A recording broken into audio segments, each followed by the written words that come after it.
তো এই হলো কি আমাদের কম্পার্টমেন্ট S3 আর এসি সিট পড়েছে পদাতিক এক্সপ্রেস। এই সাইডে দুটো চার্জিং পোর্ট আছে, এই পাশে এ পাশে।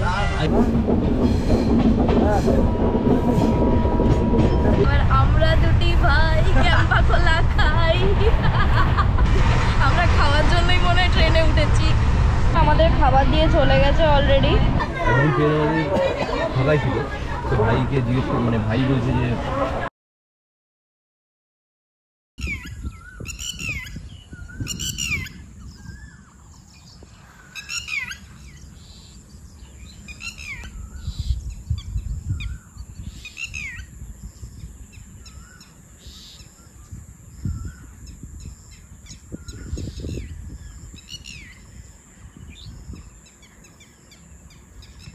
Good morning everyone. সকালবেলা যে ভিউটা দেখলে ওটা ছিল একদম ওই নদীর ধার থেকে বাইরের ভিউটা। তখন আমার নতুন করে অনেক কিছু দেখার আছে আর দেখানোর আছে। আমরা যাব এক্ষুনি সিকিয়াঝোড়াতে। কি আছে না আছে সে তো ভিডিও চলতে চলতে জানতে পারবে। এখন আমরা ব্রেকফাস্ট টেবিলে চলে এসেছি, খাওয়া দাওয়া করে তারপরে আমরা বেরোবো। আর অলরেডি ব্যাগ ফ্যাগ প্যাক করে নিয়েছি, একবারে বেরিয়ে যাবো। Morning morning morning. আমরা আজকে কিঙ্করদার সাথে যাব। আজকে বিশেষ কোনো প্ল্যান রাখছি না, কারণ আজকেই আমাদের ট্রেন রয়েছে, আজকে বাড়ি ফিরতে হবে। ঘড়িতে টাইম হচ্ছে এখন 11টা। পুরোপুরি লাগেজ ফাগেজ নিয়ে বেরিয়ে পড়েছি। আমার এই ঝোলা ব্যাগটাকে নিয়ে। হাতে কুরকুরের প্যাকেটটা রয়ে গেছে, খেতে খেতে আর খেতে পারিনি। ব্রেকফাস্ট করে আর কুরকুরে খাওয়া যায়? আমরা যাব এই গাড়িতে। আজকে ওয়েদার বেশ পরিষ্কার। এর স্ক্রিনে যেরকম থাকে না আকাশটা, ওইরকম আকাশ। ল্যাপটপের স্ক্রিনে একদম সেই পুরনো আকাশ। এই কদিন চিলাপাতাতে ভালোই সময় কাটালাম। আজকে বাড়ি ফেরার পালা। যাওয়ার পথে সিকিয়াঝোড়া ঘুরে যাওয়ার প্ল্যান হয়েছে। ঘড়িতে 11টা 10-15 কিছু একটা বাজে হয়তো। এই বাঁ দিকে যে জঙ্গলটা যাচ্ছে এটা কিন্তু বক্সা টাইগার রিজার্ভ থেকে বেরিয়ে ওই গোল ঘুরে এসে আমরা এখন এই রাস্তা বরাবর সিকিয়াঝোড়া যাচ্ছি। নিমটি চিলাপাতা এলিফ্যান্ট করিডোর। তো হাতি যখন তখন ক্রস করতে পারে, হাতিদের যাতায়াতের অধিকার আছে, বিরক্ত করবেন না। কালিঞ্চি নদীর উপর দিয়ে ব্রিজ বরাবর এগিয়ে চললাম আমাদের আজকের গন্তব্যের উদ্দেশ্যে। বক্সা বা লেপচাখা যাওয়ার পথে ছোট একটা স্টপ হিসাবেও ব্যবহার করা যায়। সান্তালাবাড়ি থেকে কাছেই। আগের দিন আমরা এই ডান দিকের রাস্তা দিয়ে ভেতরে ঢুকে গিয়েছিলাম জয়ন্তী যাওয়ার জন্য। আজকে সোজা রাস্তা ধরে যাব আসামের দিকে। আজকের destination Sikiajhora, Amazon of Dooars and Amazon of India.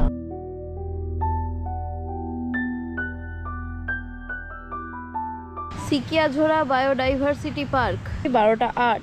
এখানে এন্ট্রি ফি দিতে হবে। এন্ট্রি ফি 20 টাকা পার পারসন আর 10 টাকা আপ টু 5 ইয়ার্স।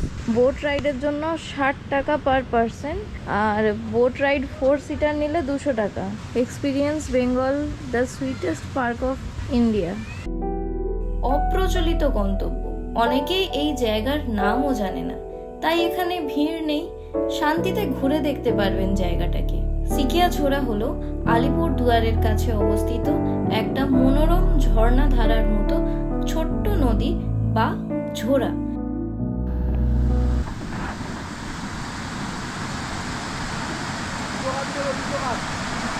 এই জায়গাটা আলাদাই ঠান্ডা। ও আই লাভ সিকিয়াঝোড়া। এটা হচ্ছে বক্সা টাইগার রিজার্ভের সিকিয়াঝোড়া। আচ্ছা, এখানে খুব সুন্দর একটা সেট ছিল আমাদের আলিপুরদুয়ার জেলা প্রশাসনের তরফে এবং ট্যুরিজমের তরফে। আজকে হাতি এসে এই জায়গাটা ভেঙে দিয়েছে। দেখুন এই যেখানে হাতির পায়ের ছাপ আছে, যেটাকে আমরা বলা হচ্ছে অ্যামাজন অফ ইন্ডিয়া বা অ্যামাজন অফ ডুয়ার্স। এটা একটা ন্যাচারাল ঝোড়া এবং এখানে এটা স্বনির্ভর গোষ্ঠী মহিলারা চালাচ্ছে। বোট রাইড স্টার্ট হয়ে গেছে। বোট স্টার্ট হলো 12টা 35। চারপাশে সবুজ জঙ্গল, পাখির ডাক আর ঠান্ডা পাহাড়ি হাওয়া।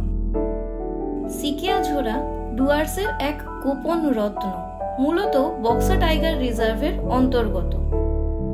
শহরের কোলাহল নেই, কৃত্রিম আলো নেই, আছে শুধু সবুজ বন, ঝোড়া বয়ে চলার শব্দ আর প্রকৃতির এক নিবিড় স্পর্শ। এখানে এসে আপনি হারিয়ে যাবেন সময়ের বাইরে। মনে হবে কখনো কখনো প্রকৃতি সেরা ঔষধ।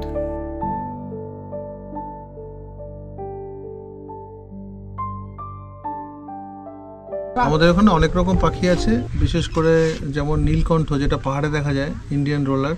ফ্লাই ক্যাচার, এটা ভরত পাখি বা ইন্ডিয়ান ইন্ডিগো আছে, এছাড়া বৌকা থাকাও, দোয়েল, ফিঙে, প্রচুর ভ্যারাইটিস অফ বার্ডস রয়েছে।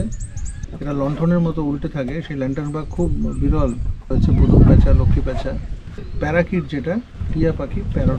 রাত্রিরে দিনে সব সময় পাখির আওয়াজ সারাক্ষণ। এখান থেকে কিন্তু হাতি আসার মতো মানে স্পেসই হয়ে রয়েছে।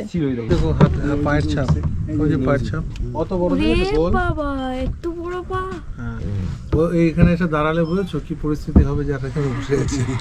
কম করে একটু ভয় দেখায়। এগুলো সব ক্রস করে, হ্যাঁ ক্রস করে, এগুলো এদিক দিয়ে সবসময় এদিক দিয়ে আসে। ঠিক আছে, ভয় পেয়ে গেছে, নেমে এদিকে চলে যায়। আচ্ছা, এদিক ওদিক ওইখানে এমনি যাওয়া যাবে না, ওইখানে তখন এরকম করে ভয় দেখাবে।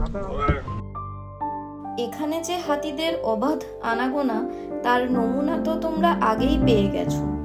শুধু যে হাতি নয়, এখানে বিভিন্ন প্রজাতির সাপও আছে, এমনকি অজগরও। অজগর সাপ আছে? সারা ডুয়ার্সে তো অজগর, আমাদের রিসোর্ট থেকে অজগর ধরা পড়লো, এটা 14 ফুটের অজগর, এরকম ঘাট থেকে তো এরকম মোটা। ও শক্তি মানে প্রয়োগ করেনি আপনি? না, ওই যে লেজটা ধরে রেখেছে এরকম। ও আচ্ছা আচ্ছা, এরকম ধরে রেখেছি। ও ডাঙা কি চলতে পারে না বেশি, আস্তে আস্তে। না, যদি ইয়াং হলে আবার লাভ দেয়, ইয়াং যদি হয় তাহলে চলতে পারে। পুরো মাথার উপর থেকে গাছ যাচ্ছে, গাছের ডালগুলো এখানে চলে এসেছে। জারুলের ফুলগুলো কি সুন্দর লাগছে দেখো। শোল মাছ ধরবেন তাই।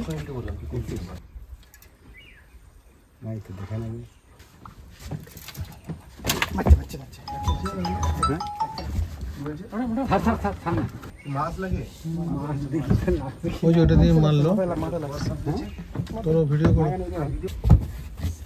কোচ দিয়ে মাছ মেরেছিল। আরে নাই নাই তো তেরি কি সুন্দর ছিল না? হ্যাঁ, সব জিনিস মুই কি পারলুম না। এই ছোট্ট নদীতে অনেক মাছ পাওয়া যায়, এই মাঝিরা সেগুলো শিকার করেন।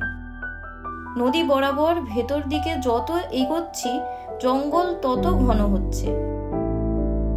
দেখো, মনে হচ্ছে সামনে রাস্তা ক্লোজ হয়ে গেছে, এইদিকে কিন্তু আরো বেশি গভীর জঙ্গল, যেন মানে জঙ্গলটা আরো ন্যারো হয়ে আসছে, মাঝখান থেকে এরকম নদী যাচ্ছে।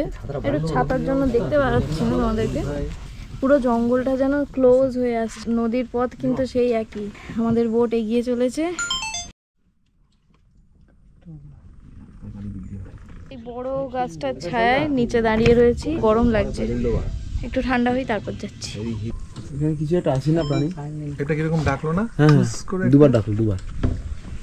দৈবাত আমাদের বোটের সামনে দুইটি বক এসে হাজির হলো। কখনো তারা জলে ভাসছে, কখনো তারা উড়ছে, আর আমরা চেষ্টা করছি এই দৃশ্য ক্যামেরা বন্দি করবার। একটা মনে হয় পেয়েছি যারা। না, এবার তো শিকার করতেই হবে, এই এক্সপিরিয়েন্স অনবদ্য। এখন ঘড়িতে টাইম হচ্ছে 1:23। এই যে সামনে হাতিটাকে দেখছো, এটাকে দেখো মালা পরিয়ে, সিঁদুরের টিপ পরিয়ে কিন্তু পুজো করা হয়েছে। অ্যাকচুয়ালি এখানে হাতিকে কিন্তু ভগবান হিসাবে পুজো করা হয়। এখানে দেখো প্রণামী বাক্সও রয়েছে। আসলে এই হাতিকে এরা মহাকাল মানে, এরা কিন্তু হাতিকে পুজো করে যাতে দেখা না হয় সেই জন্য, কারণ হাতি এলে পরে মহা তছনছ হয়ে যায়। মানে কি খোকা, এই যে কাকার মাথাটি, কাকার মাথাটি না, আমাদের আবার সম্পর্কটা পাল্টে গেছে। এ হচ্ছে আমার খোকা, আমি পিসি, ছোট পিসি, আর ওটা হচ্ছে খোকার কাকা। ঠিক আছে, আমাদের সম্পর্ক এখন থেকে এটাই।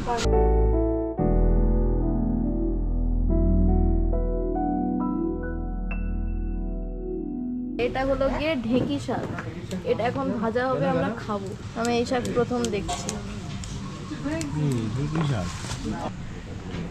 আমি আর আমার খোকা দুজন মিলে গিয়ে এক্ষুনি রিলস শুট করে আনলাম, ইনস্টাগ্রামে দেখতে পাচ্ছি। এখন আমাদেরকে খেতে দিচ্ছে কাকিমা।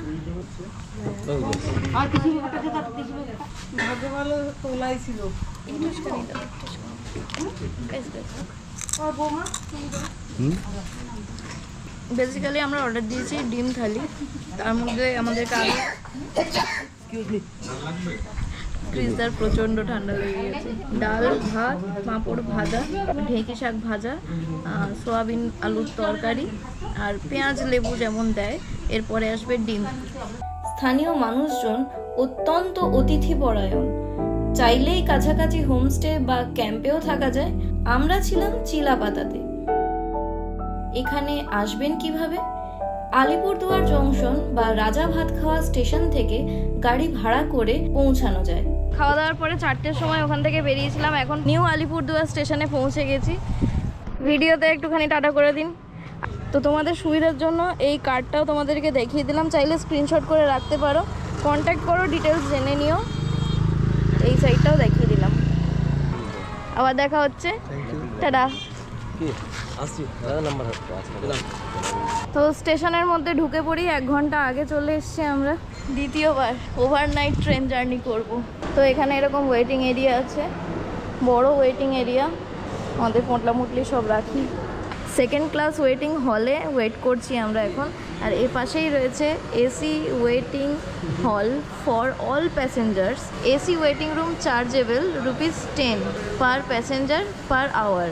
এখন 4:45 বাজে, 5:40 আমাদের ট্রেন। অলরেডি ট্রেন দিয়ে দিয়েছে ও পাশে, কিন্তু এখনও দরজা জানলা খোলেনি, ফ্যানের হাওয়াতেই ওয়েট করি এবার। তো এই হলো কি আমাদের কম্পার্টমেন্ট S3, আর এসি সিট পড়েছে পদাতিক এক্সপ্রেস।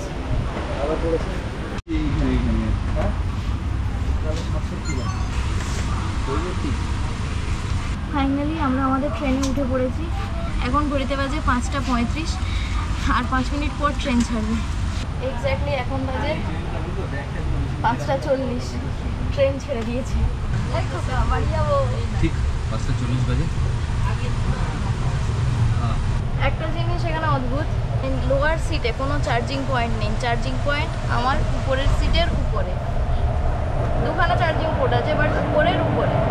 এই সাইডে 2টো চার্জিং পোর্ট আছে, এপাশে এপাশে। আইফোনের চার্জার থেকে না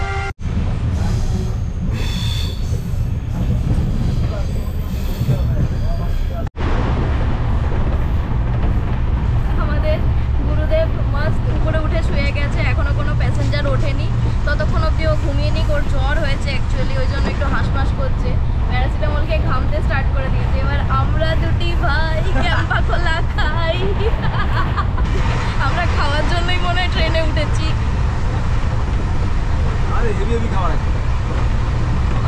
মাস্ট ক্যাম্পা খোলা জিন্দাবাদ।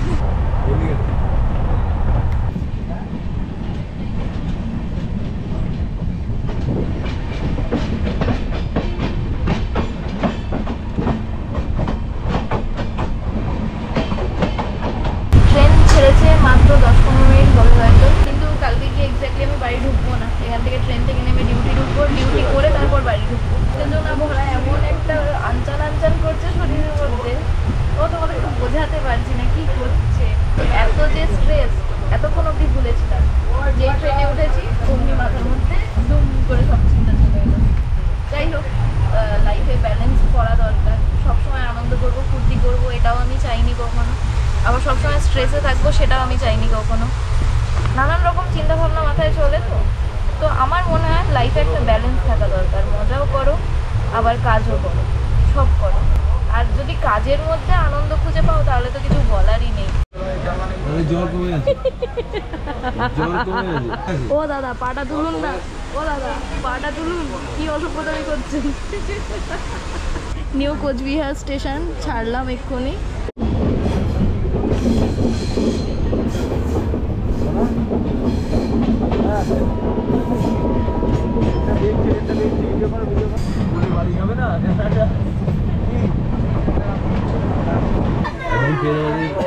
ফাঁকাই ছিল, তো ভাইকে জিজ্ঞেস করে, মানে ভাই বলছে যে এনজিপি স্টেশনে এসছি। এখন মুখের উপর দিয়ে লোকজন যাচ্ছে, উঠছে, কাতারে কাতারে লোক উঠছে। এখন আমাদের খাবার দিয়ে চলে গেছে অলরেডি। এর মধ্যে চিকেন আছে, চিকেন টিপে টিপে দেখলাম, বুঝতে পারছি না যে চিকেনের শেপটা ঠিক কীরকম হবে। এইটুকু একটা চিকেন মনে হচ্ছে, মানে আমার ভ্যালুয়েশন অনুযায়ী তাই দাঁড়াচ্ছে এইটুকু চিকেন। আমরা বললাম চিকেন থালি দিতে, আমাদেরকে একটাতে চিকেন দিয়েছে, বাকি দুটো মাছ দিয়েছে। বেশ সমস্যাজনক ব্যাপারটা, দেখা যাক এখন আমরা কীভাবে কি অ্যাডজাস্ট করি। আমি তো মাছ চিকেন সবই খাই। দুজন একসাথে এই ছোট্ট সিটে শোয়া পসিবল নয়, তাই প্রথম 2 ঘন্টা আমি ঘুমালাম, আর পরের 2 ঘন্টা ওকে বললাম ঘুমাতে। আমার নিজের একটা ভাই হলে তো এটাই করতাম। অল্টারনেটিভলি আমরা তিনজনই তিনজনের দায়িত্ব নিয়ে নিয়েছিলাম অত্যন্ত ভালোবাসার সাথে। বাইরে তখন একদম শান্ত পরিবেশ। কিছু মানুষ স্টেশনে ট্রেনের অপেক্ষা করছে, আর কিছু মানুষ প্লাস্টিক পাতিয়ে ঘুমিয়ে পড়েছে। স্টেশন মাস্টার আর টিটিরা নিজেদের ডিউটি করছে। বাদাম ভাজি নাও। ও খোকাকে দরজা খুলে নামতে হবে। হ্যাঁ, আমার ব্রিজ সামনে। টাটা খোকা, চলো, গুড নাইট। গুড নাইট, দেখা হচ্ছে নেক্সট ব্লগে। নেক্সট বার দেখা হবে। এই তো ব্রো, এদিকে ব্রো নেমে গেছে। Hello everyone, good morning. যাদবেও ঘুম অত ভালো হয়নি। 3:30 নাগাদ বিট্টু স্টেশনে নামলো। তারপরে এসে এই সিটটাতে পুরো আমি একাই ছিলাম। ঘুমিয়েছিলাম এই জলের বোতলে মাথা রেখে। এই 2 লিটারের জলের বোতলটা ছিল, এটার উপরে মাথা রেখে ঘুমাচ্ছিলাম। প্রায় 2 ঘন্টা সলিড ঘুম হয়েছে। 5:30 5টা এরকম কিছু ঘুম থেকে উঠলাম। সেই রাত্রির বেলায় আমাদের কাছে জল শেষ হয়ে গেছে। তারপর জলওয়ালা আসেও নি, জল খাওয়াও হয়নি। শেষে না পেরে এখন এই মাজার বোতল খুলে মাজা খেতে স্টার্ট করেছি। তবে জলের তেষ্টা জল ছাড়া আর কিছু মেটাতে পারে না, সেটা সময় এলেই বোঝা যায়। 6:40 বাজে, প্ল্যাটফর্মে ঢুকে গেছে ট্রেন। আনন্দ হচ্ছে, এবার ফাইনালি আমি টাইমে ডিউটিতে ঢুকতে পারবো। 8টা থেকে ডিউটি শুরু। ডিউটি করে বাড়ি গিয়ে তারপরে ওভারঅল স্টোরিটা তোমাদেরকে সুন্দর করে শোনাবো, ঠিক আছে? এই কোম্পানি গুড মর্নিং। মহা সমস্যা তো। এখন ঘড়িতে বাজে 5:27। বাইরে আলো আছে, কিন্তু তাও আমি পর্দাগুলো চাপিয়ে ঘরটা অন্ধকার করে দিয়েছি এবার ঘুমাবো বলে। বুঝতেই পারছো সারা রাত্রির ঘুম নেই, কোনো রেস্ট নেই, একটানা ডিউটি ফিউটি করে একবারে ঘরে ঢুকলাম।